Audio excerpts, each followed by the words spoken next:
This episode of the Inside EMS podcast is sponsored by Verizon Frontline, the advanced network and technology for first responders. To learn more, visit verizon.com/frontline.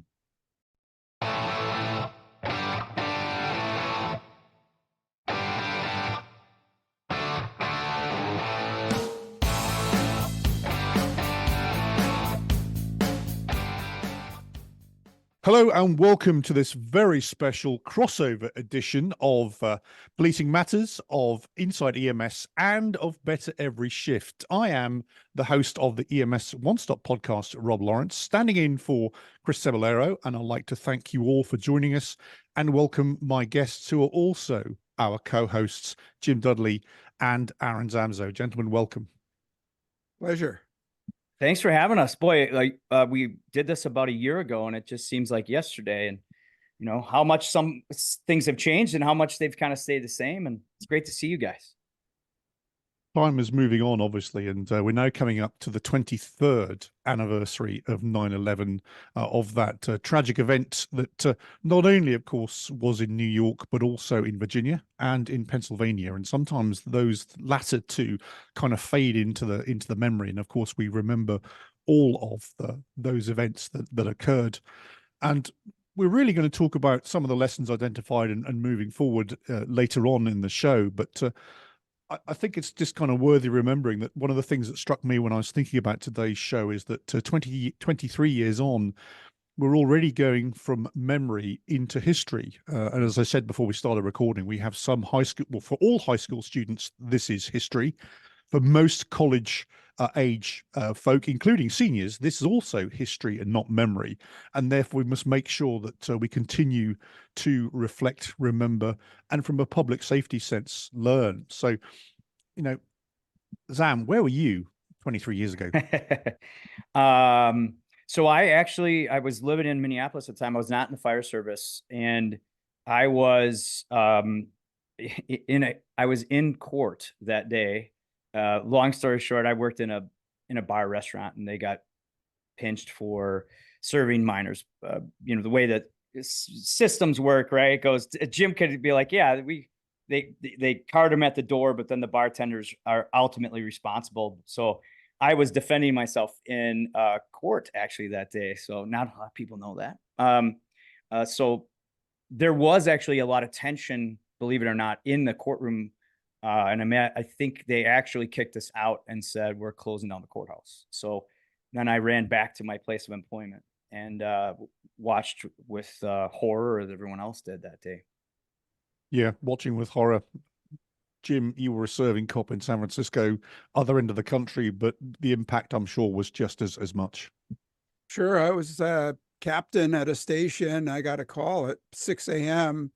saying, hey, Cap, turn on the TV. I hadn't gone out the door for work yet. And when I first heard the reports, there was no video. They were talking about a small plane that crashed into the tower.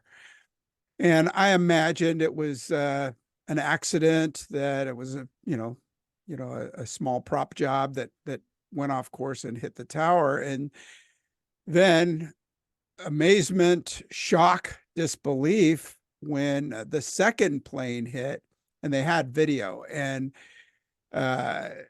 it was stunning. I remember the videos afterwards when they briefed President Bush during the collision, and his reaction was stunned. And I know he was criticized for it, but I completely sympathize with his reaction. It's an unbelievable, unprecedented event. Unless you go back to something like Pearl Harbor, but in our lifetime, we hadn't seen anything like it. And it showed us the change in the world that was coming. I think I'll pick up on that, changing the world. Jim, I was actually as far east as you were west on that day. And actually, I was an officer in the British Army working for a major general in a 2-star headquarters. And for the many veterans that I know are listening will know that any military headquarters is abuzz with activity, whether it's people coming and going, whether it's briefings going on, phones, faxes, telexes at the time, whatever.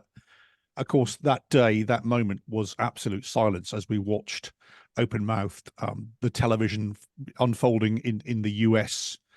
And I remember that, about an hour later, that we were stunned into silence, and everybody's thinking, well, what's going to happen next? And of course, what happened next is the noise resumed, the tempo increased, the planning doubled, tripled, quadrupled, and actually that was the start of what was, for both the UK and of course the US, a 20-year conflict that's at an end now, or is it? And so that really marked the start of a long time activity, not only for public safety internally in the US, but obviously for the militaries of allies as well. And so that was a seminal moment, as we remember. And so, we lost folk on 9/11, and also veterans perished in order to maintain the freedom that we all, the US, we all enjoy.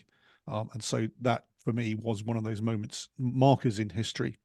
I mentioned the fact that, for some, it's going from memory to history. And of course, the other thing that we were reflecting on before we started recording is, for some firefighters in FDNY particularly, we're 23 years on, they're actually coming up for retirement. Obviously, there are those that, have very sadly succumbed to all sorts of illness and long-term effects. But then we're coming up to retirement time. So again, another, I suspect, milestone is approaching us. But Zam, you were just at FDNY, I think. Yeah. I was just there this past weekend, doing, believe it or not, some health and wellness seminars with the First Responder Center for Excellence. And the conversations that I got to have with a lot of their members, just not only about 9/11, but just about health in general. First and foremost, it's, cancer is an epidemic in the fire service. And I think police and EMS, we're going to start to see, obviously, just due to the stress of the job and, lack of sleep. And, we're going to really start to see those cancer numbers increase. In New York, it's already there.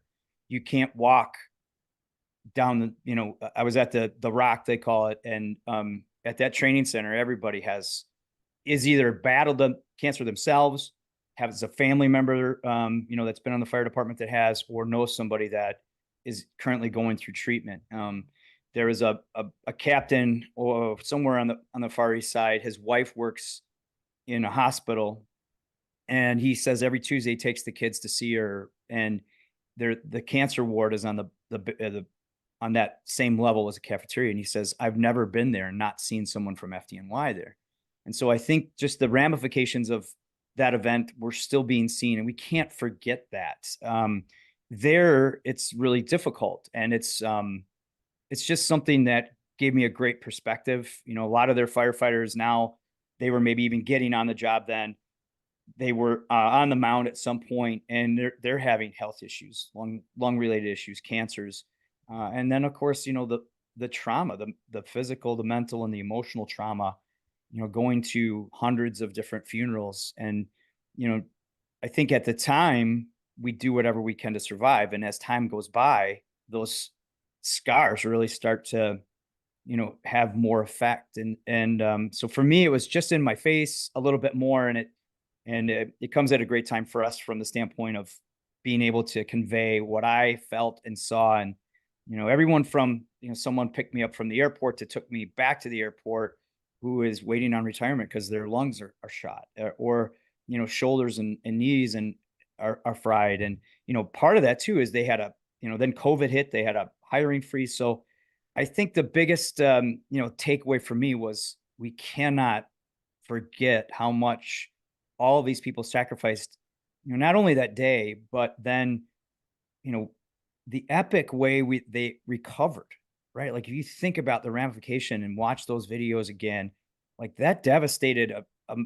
huge area downtown, and the town, and I think the country kind of got behind that rebuild. And even though physically the buildings are there, we got to remember mentally, emotionally, and even on the health side, we got to continue to support that, and them and first responders in general, because it's as I go around the country and travel and talk on this, I mean, first responders are getting beat up, and both, I think, Jim, you can attest for this, police are really getting a bad rap, not only physically, mentally, but then socially. And I think we just have to pause, and hopefully 9/11 gives everybody a point and a place to reflect and say, There are military that are still fighting. There are families that indirectly have been affected and still are to this day. We can't forget about that.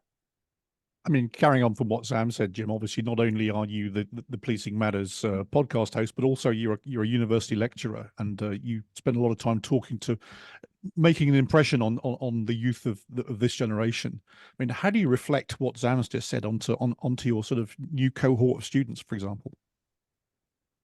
Yeah, well, it's no wonder that we're having real issues in recruiting, not just in police, but in fire, dispatch, of course, as well. And I think, we're so far away, 23 years from 9/11, there's that apathy that's set in, and my students are all maybe early 20s at most, so they have no concept of what happened on 9/11. And I think sometimes the message is diluted through politics or through immigration issues and things like that. And so when we try to talk about it in class, we try to piece it together with images about what the situational awareness was at the time, that it wasn't just a flash attack, but that we could, if we had a good sense of intelligence, that we could see it build up to where 9/11 occurred. And I think we're falling back into that apathy. It's hard to get the students to think about that there could be another attack. But I think worldwide, we're seeing the unrest in the Middle East. We've seen the Hamas attack, and it's really interesting seeing the response across the country at universities where students are protesting, maybe not fully aware of all the issues. And again, you put campus police in the middle between students and activists and a message that they want to convey at a university level. So for me, it's a fine line to walk to explain what happened, explain the political ramifications, and then talk about today when we have really porous borders. We have immigration issues across the world, not just in America. So we've been lucky. We've had incidents where in Canada, in the UK, in America, threats have been thwarted by having good intelligence and by having people working behind the scenes. And that's got to continue. And we've got so many options available to us today to increase that intelligence. I think we're missing out on using everything we have as a resource. Actually, that's a great segue, Jim. We can come back to talk about where we are in the here and now, but let's just take a moment to listen to this message from our sponsor. We honor and remember all those who answered the call that day and all first responders who continue to do so today. To all the firefighters, police officers, paramedics, and dispatchers who took an oath to serve, and all those on the front lines who carried out their mission when America needed them most, we salute you and remain committed to you. Your mission is our purpose. Thank you from the people who work on Verizon Frontline. We vow to never forget. On my own show, I actually use the voice of Jim Dudley as my voiceover, and I thank him in absentia for the voiceover. But you're here this time, Jim, so thank you for that voiceover, and also for being the voice of my podcast. And so thank you, Jim. And don't forget, whichever platform you listen to all of us on, please make sure you hit that like button, that you like, subscribe, because the advantage of doing that is every time an episode drops of Policing Matters inside EMS, EMS One Stop, and of course, Zam's own Better Every Shift, then you're notified that we are here. Right, guys? Absolutely. Yeah. Like us, give us 5 stars, share us with friends. We've got a variety of episodes on Policing Matters that's not just aimed at practitioners, but I have a lot of students who weigh in, people from business sectors who are really interested in some of the topics we're talking about. So share it with people who might be interested. Yeah, same. Better Every Shift. Please like and share, because I'm surprised I'm still here and doing that. So if you do and do share and do like, and you don't even really have to like, just, you can fake it. Cause I always ask if, I might be on something or onto something, but either way, just listen. Cause our guests are great. I try to stay out of the way, but we've been so lucky. We've had country music stars that were once first responders have come back on and talk about their experiences. So we dive into, a little bit of culture, a little bit of health, a little bit of wellness, a lot of leadership. Every once in a while, we tell jokes about police and EMS. So actually, we don't. Well, maybe a little bit. Don't we all? Right? Like we got to do that a little bit. Play. We're all on the same team, but that doesn't mean we can't razz you were each going to other. mention the D word then. I won't say anything about donuts. I mean, Oh, there you go. isn't that? Didn't you send them to Jim already? That's how we got him on, right? I think he finished them all before we went to air, so we won't yeah. see them. He's drinking a coffee slowly. By the way, if you're not watching this on video, you need to, because he's drinking coffee slowly. And I know he knows a lot of techniques on probably subduing suspects. So I'm sure he's kind of eyeing me up there. But yeah, it's so wonderful to be with you guys again, because the platform has allowed us all some great conversations and guests. And I'm sure you also would agree with me that they're the passion that both of you have, and I as well, just to try to get unique messages out about just improving what we do and trying to be a little bit better in any aspect of this. Yeah. It really goes a long way, I think, in everything from just getting the most out of your career, but also giving back. And so being on this platform with you guys, I joke, but I'm taking notes because you're true professionals, and I just appreciate the opportunity. Well, thank you for that. And also, you just made me realize one final public service announcement is that don't forget, we're not only on the podcast platform that you listen to us on your iPhone, whether it's Apple, whether it's Spotify, etc., but we're also on YouTube. So you can either listen to us or listen to us and see us. And so, I'll let you decide whether that's a good thing or a bad thing. But here we are in glorious Technicolor. So, Zam, I don't think we're on anything, but I think we're actually onto something. And Jim was just kind of leading off there before the break about, it's been 23 years. Have we actually taken away those lessons and learned them? And I'm a big proponent of the fact sometimes we identify lessons, we don't necessarily learn them. But Jim, I mean, carry on your sort of train of thought there. Yeah, I mean, AI is huge. We're only seeing the crest of it.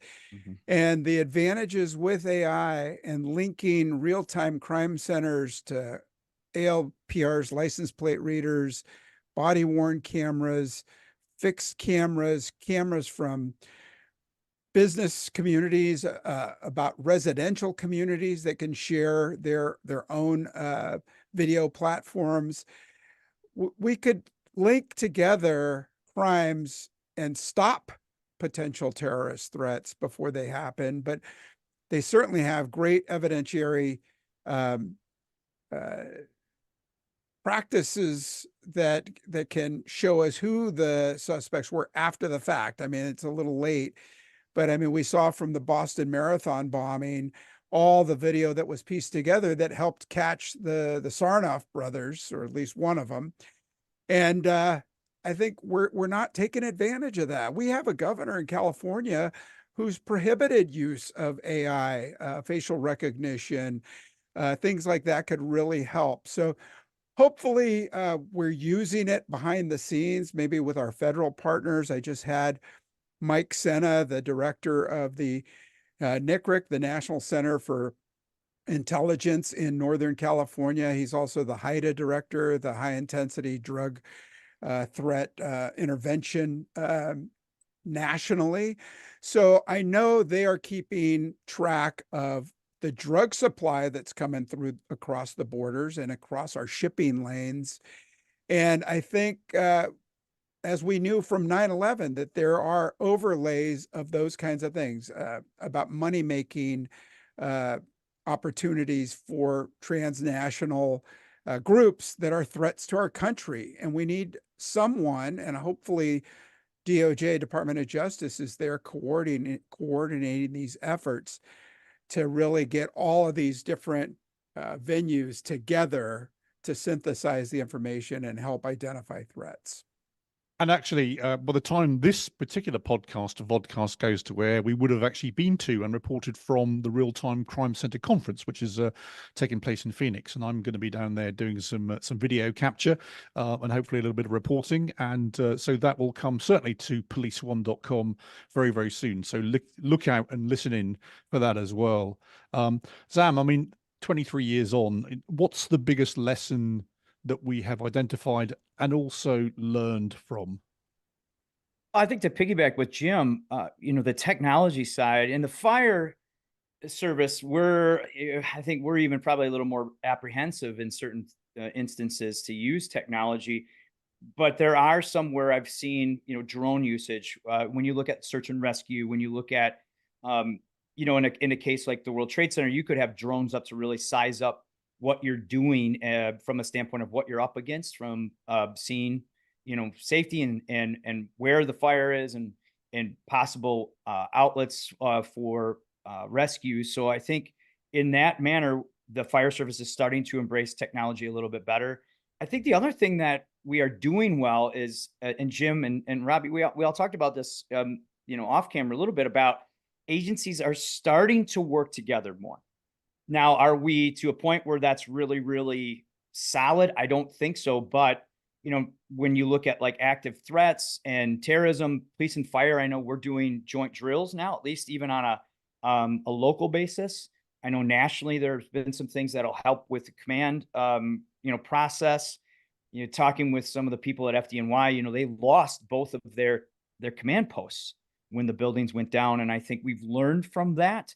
Whether we're applying it or not, I think slowly but surely you're starting to see that. Technology helps us do that too. I also look at, the health and wellness side of this in recovery, using, now what we know these things based off of, the months and months of cleanup. We now know we need respiratory protection in those environments, and we can use a lot of different ways to measure that and technology to do that.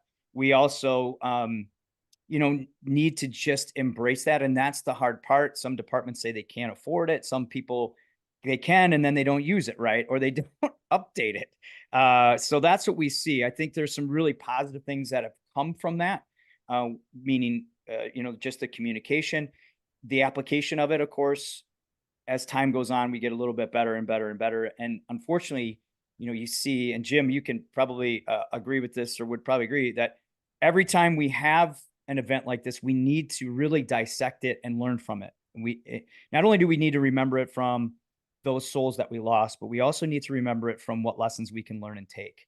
And if we stop doing that, even to this day, we have the video, we have the firsthand stories, we have, now this new technology. We need to see how we can layer that to get better at our responses for these. I'm just going to sort of pick up on a couple of things both of you said there. Firstly, offerings coming up on our various platforms. We have a webinar coming up on cybersecurity, and whilst it's something that you can't see, it's actually an attack that's going on probably as we speak. It's happening all the time, and as public safety agencies, we have to safeguard and secure our own information, our own data, to enable us to continue doing our jobs. And also to enable us to continue to detect crime, to identify, looking at the population at risk, those public health issues, etc. So actually, this is something that we have to protect and secure. You also mentioned drones, and I'm going to pick up on that. Also, another thing that we're attending shortly is there's a drone conference coming up actually here in Las Vegas shortly, and I should be doing that, and they're going to spend a lot of time talking about DFR, drones as first responders, and there's a lot of coverage on that. And I was listening to a webinar the other day from actually my old medical director, Dr. Joseph Ornato, who is a commercial rated pilot and also an FAA rated drone pilot. And of course, one of the issues that he was talking about, and that's going to be discussed at this conference, is the kind of fact around that we now have public safety drones, whether it's police intelligence gathering drones, whether it's delivering something to the fireground or to the medical response. We still have a lot of work to do with the FAA around flying over the sort of that over the horizon flying.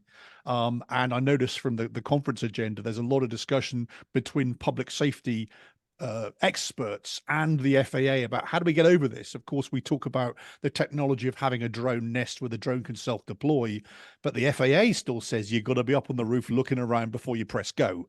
So we got some things we have to fix. And of course, one of the things they're quite rightfully concerned about is that whilst you're not going to jump into commercial aircraft, I suspect, it's the amount of police, fire, EMS, helicopters, commercial helicopters. I mean, where I live, I can't look out of my window without seeing some sort of tourist helicopter flying by the window.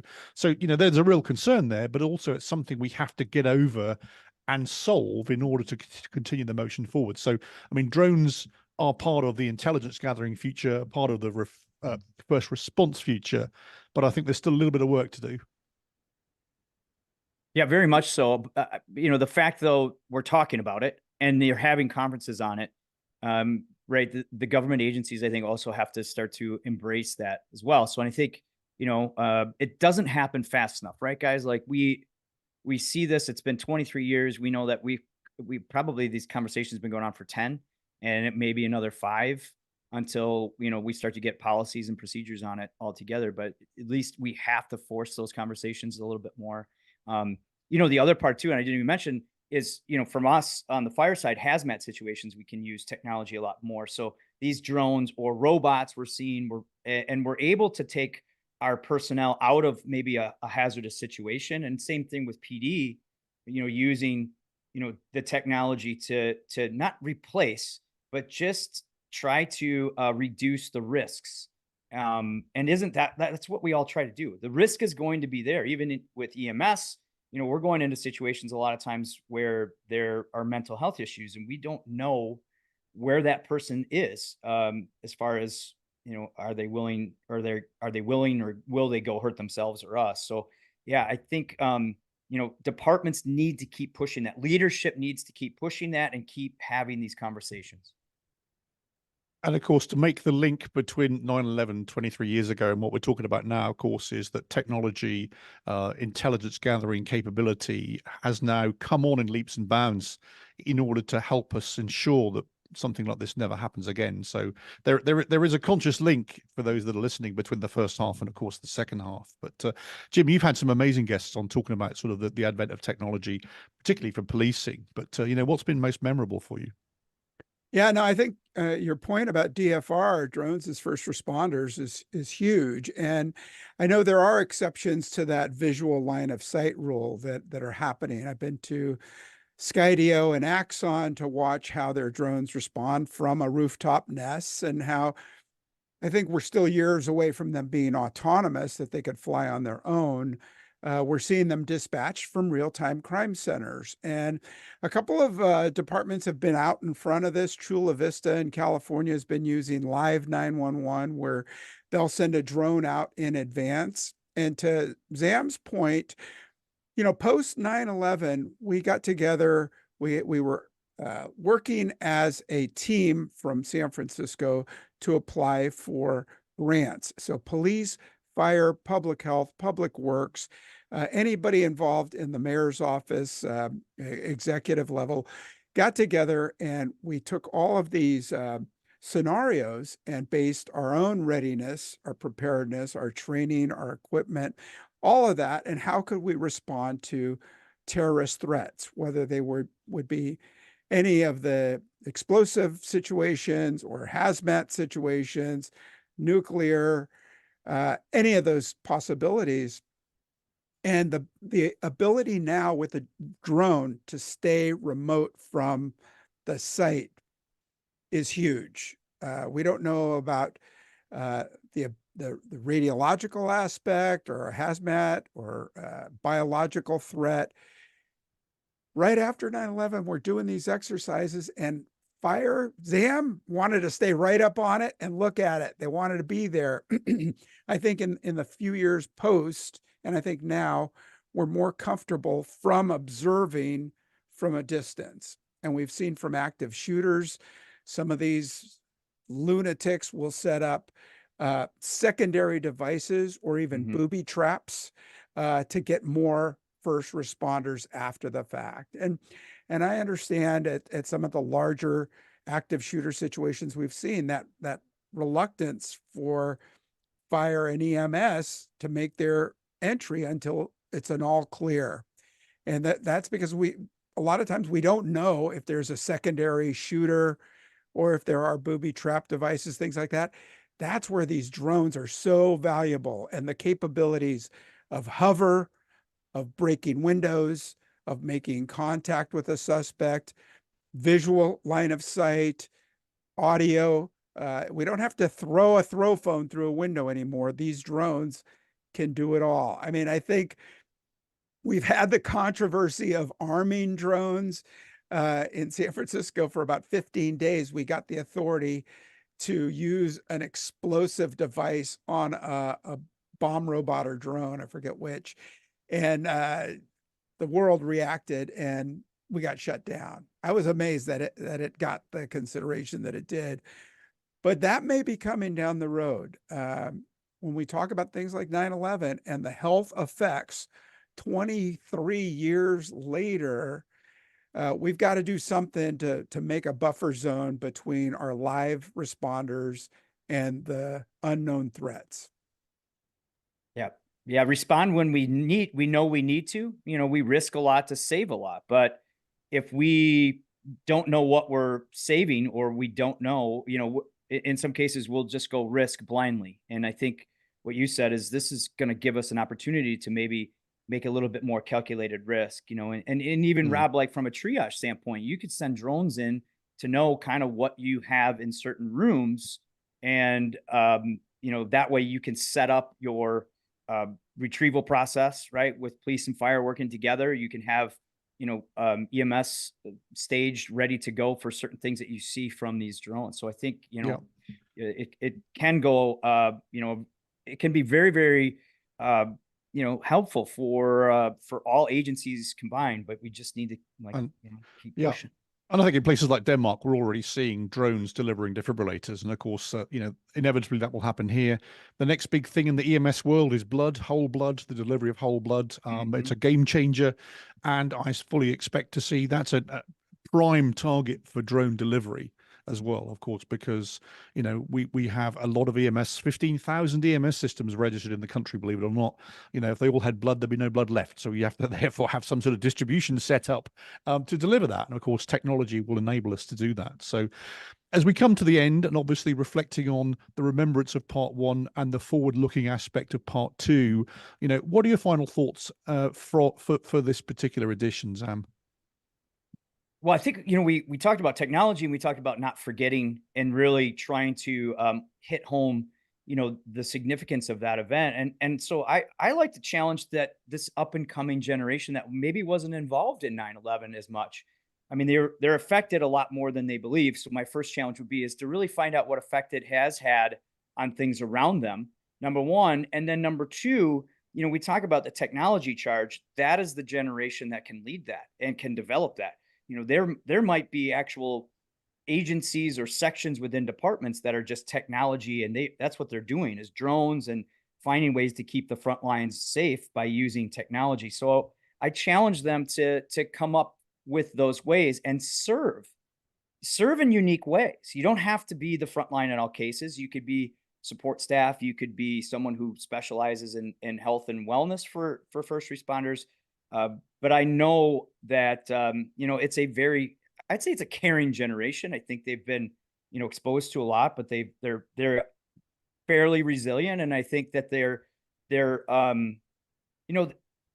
that they really do want to serve. And so I think they have to just think out of the box a little bit and find creative ways to do that. And for the generation that does remember it and that were there, just don't forget all of the different people that were affected by it. Rob, you had said it's just not about those that were there, at the mound or on the mound, where the trade towers were. There was also the Pentagon building, and then there was those heroes that we lost that stopped the threat. Ask questions, have conversations, look at those videos. For me, I got firsthand to talk to these firefighters that were responding. I talked to a couple that were getting off shift that day, and I said, "Well, what was it like? Do you mind me asking?" And they're like, "No, it was crazy." They were watching this go, and you know what they did? They commandeered buses and they drove straight down towards that. that massive fiery ball of a building. They were supposed to be going home. And they all knew this isn't going to end well for a lot of people. Even when the first tower went down, the guy's like, we're on a bus. We're still going towards it. People are flying and running by us, and we don't know what we're assigned to. We're going towards it. And, you know, that mentality can be, it's tough. It's, and, you know, I hope I would have that same mindset. I think I would, being in the fire service for 20 plus years. But I think we have to remember that that's what people do. And what that city has done, what that fire department has done, we can't forget about that.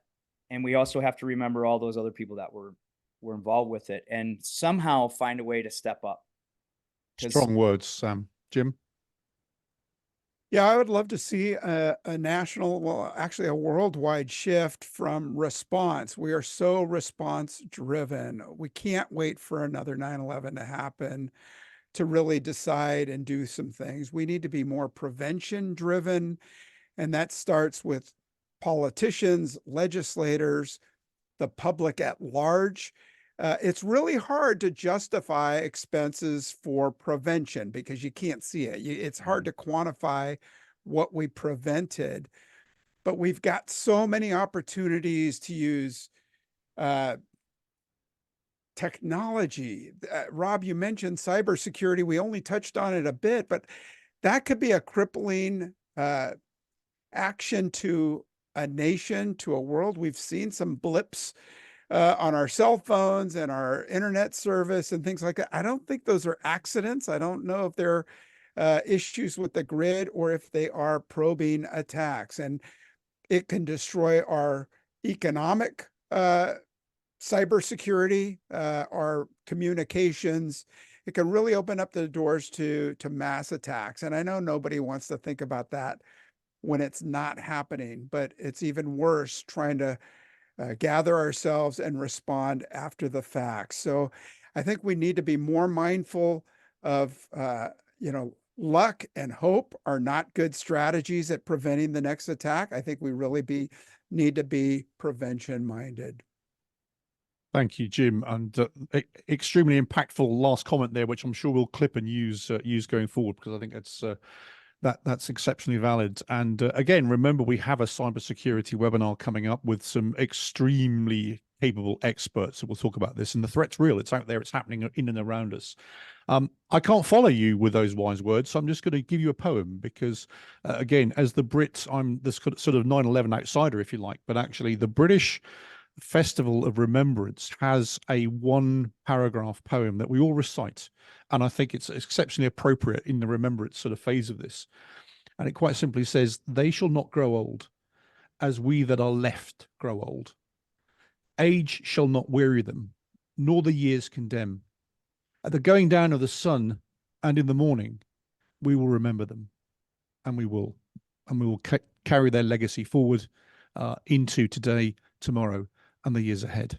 So that's been our 9/11 broadcast for 2024, 23 years after the event. Gentlemen, thank you so much for joining us for this very special edition of all of our podcasts.